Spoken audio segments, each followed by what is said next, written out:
Au nom du Père et du Fils et du Saint-Esprit. Amen. Que la paix et la joie du Christ ressuscité soient toujours avec nous tous. Mes chers frères et sœurs en Jésus-Christ, nous continuons la lecture de la Bible. Aujourd'hui, nous sommes dans le livre de la Genèse, chapitre 7. Nous arrivons au verset 7. C'est le fléau. Que le Seigneur Jésus nous donne la sagesse d'écouter et de méditer sur ce que nous sommes en train de lire. Mes chers frères et sœurs en Jésus-Christ, soyons bénis.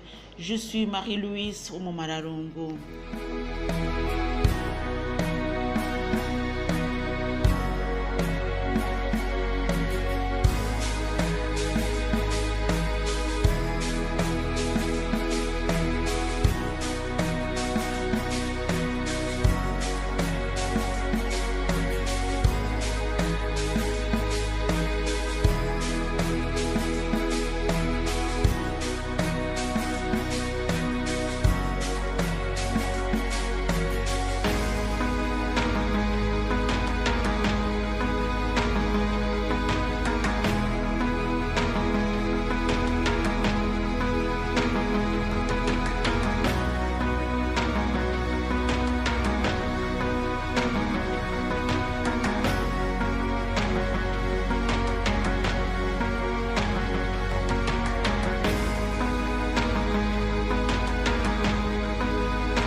À cause des eaux du déluge, Noé entra dans l'arche et avec lui ses fils, sa femme et les femmes de ses fils.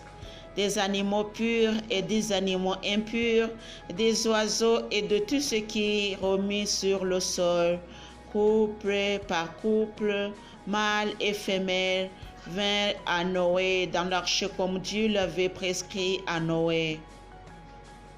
7 jours passèrent et les eaux du déluge submergeaient la terre. À l'an 600 de la vie de Noé, au 12e mois, au 17e jour du mois, ce jour-là, tous les réservoirs du grand abîme furent rompus et leurs ouvertures des ciels furent béantes. Et les ouvertures des ciels furent béantes. La pluie se déversa sur la terre pendant 40 jours et 40 nuits. En ces mêmes jours, Noé entra dans l'arche avec ses fils, Sem, Cham et Japheth, et avec eux, la femme de Noé et les 3 femmes de ses fils, ainsi que toutes les espèces de bêtes, toutes les espèces de bestiaux, toutes les espèces de petites bêtes qui remuent sur la terre, toutes les espèces d'oiseaux, tout volatile, toutes bêtes ailleurs. Ils virent à Noé dans l'arche, couple par couple, de toute créature animale de vie. C'était un mâle et une femelle de toute chair qui entraient. Ils entrèrent comme Dieu l'avait prescrit à Noé. Le Seigneur ferma la porte sur lui. Le déluge eut lieu sur la terre pendant 40 jours. Les eaux grossirent et soulevèrent l'arche qui s'éleva au-dessus de la terre.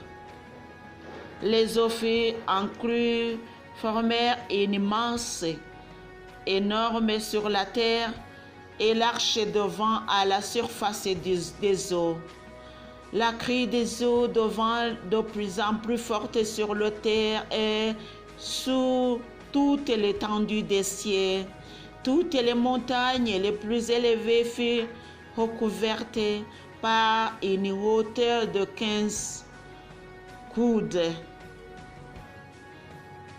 Avec la crue des eaux qui recouvrirent les montagnes, expira toute chair qui remuait sur la terre, oiseaux bestiaux, bêtes sauvages, toutes les bestioles qui grenouillaient sur la terre et tout homme.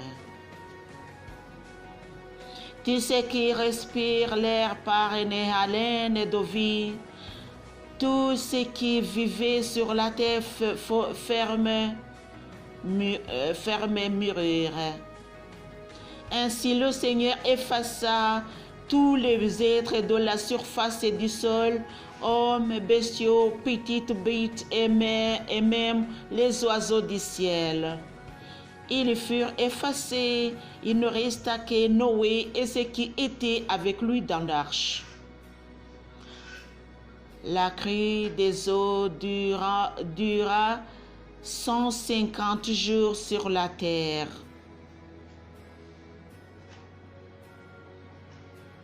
Chers amis, nous allons continuer avec le chapitre 8. Avec le chapitre 7, nous avons vu le fléau et comment ça a été terrible. Nous allons continuer la lecture après une petite pause.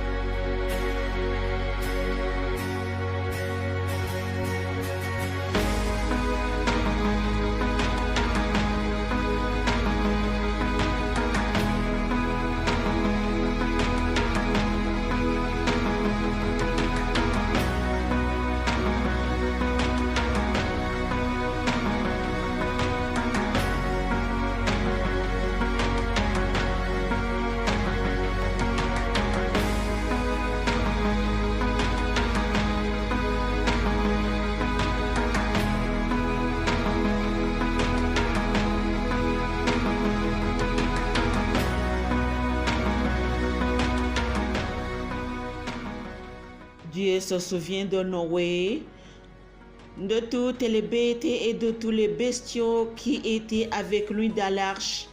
Il fit alors passer un souffle sur la terre et les eaux calmèrent. Les réservoirs de l'abîme se fermèrent, ainsi que les ouvertures du ciel. La pluie fit retenir au ciel, et les eaux se retirèrent de la terre par un reflux. Au bout de 150 jours, les eaux diminuèrent, et au 7e mois, le 17e jour du mois, l'arche reposa sur le mont Ararat. Les eaux continuaient à diminuer jusqu'au 10e mois. Le 10e mois, au 1er jour, les cimes des montagnes apparurent. Or, au bout de 40 jours, Noé ouvrit la fenêtre de l'arche qu'il avait faite. Il lâcha le corbeau qui s'envola, allant et revenant jusqu'à ce que les eaux découvrent la terre ferme. Puis il lâcha la colombe pour voir si les eaux avaient baissé sur la surface du sol. Mais la colombe ne trouva pas où poser la tête et elle revint à lui vers l'arche, car les eaux couvraient toute la surface de la terre. Il tendit la main et la prit pour la faire entrer dans l'arche. Il attendit encore 7 jours et lâcha à nouveau la colombe hors de l'arche.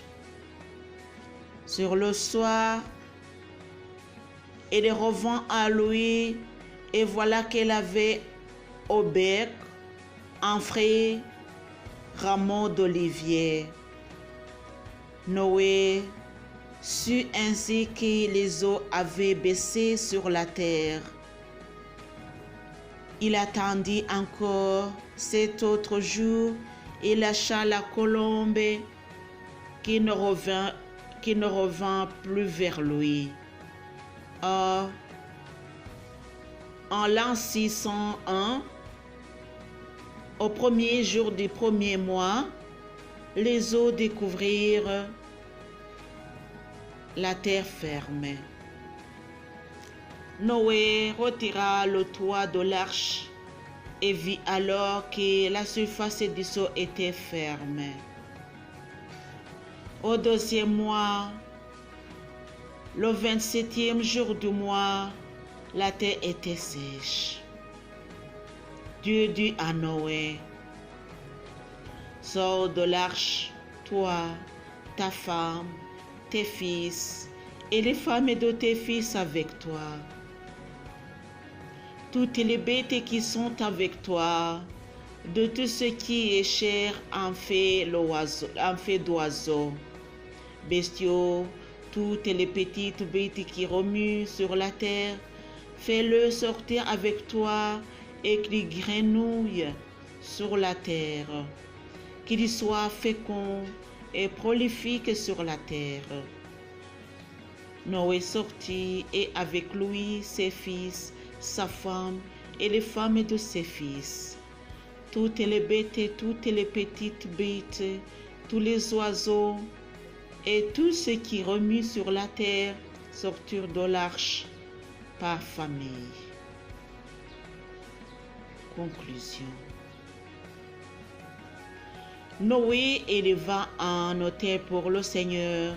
Il y prit de tout bétail pur, de tout oiseau pur, et il offrit des holocaustes sur l'autel.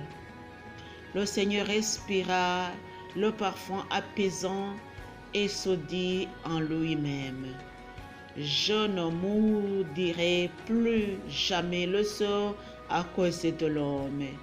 Certes, le cœur de l'homme est porté au mal de sa jeunesse, mais plus jamais je ne frapperai tous les vivants comme je l'ai fait. Tant que la terre durera, sommeil et moisson, froid et chaleur, été et hiver, jour et nuit, jamais ne cesseront. Telle est la parole de Dieu.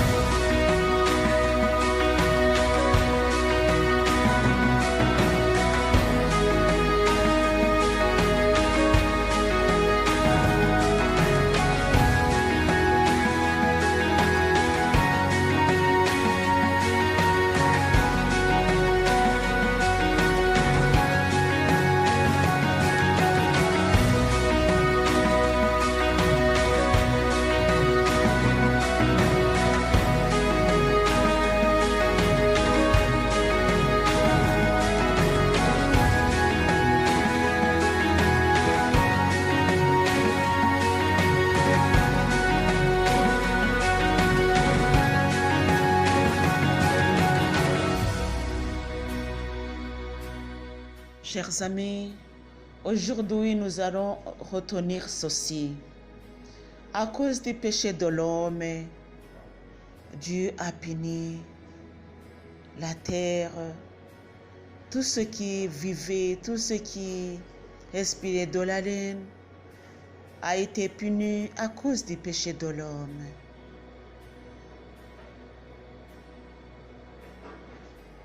Ce que nous devons penser, c'est ce que nous faisons aujourd'hui pour apaiser le cœur de notre Dieu, comme Noé l'a fait lorsqu'il a construit l'autel et a offert des holocaustes sur cet autel. Le Seigneur a respiré le parfum apaisant et se dit en lui-même. Il a fait la promesse en lui-même à cause du parfum de cette offrande. Chers amis, qu'est-ce que nous offrons au Seigneur aujourd'hui pour lui apaiser? Si nous voyons autour de nous, nous voyons comment la terre devient pure, devient plus mauvais. Je dirais même que ça va de mal en pire. Mais nous, qui disent que nous sommes les chrétiens, qui prétendent être chrétiens, nous devons faire la volonté de notre Seigneur, apaiser son cœur, et lui, il va nous donner des promesses, puisque des promesses faites à Noé n'ont pas été causées par ce que Noé a demandé, mais ça a été causé par l'offrande qui devient d'un cœur pur. Et cette offrande a touché le cœur du Seigneur. Chers amis, qu'est-ce que nous faisons pour toucher le cœur de notre Seigneur? Nous devons lui offrir des offrandes qui apaisent son cœur.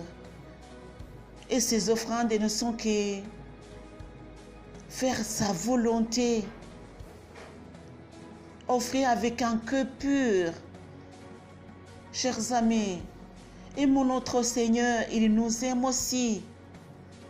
Lui, il n'a jamais été malhonnête envers nous, mais nous sommes toujours malhonnêtes. Soyons de beaux enfants. Convertissons-nous, mes chers frères et sœurs, en Jésus-Christ pour revenir à Dieu. Que le Seigneur Jésus nous bénisse. Au nom du Père et du Fils et du Saint-Esprit. Amen.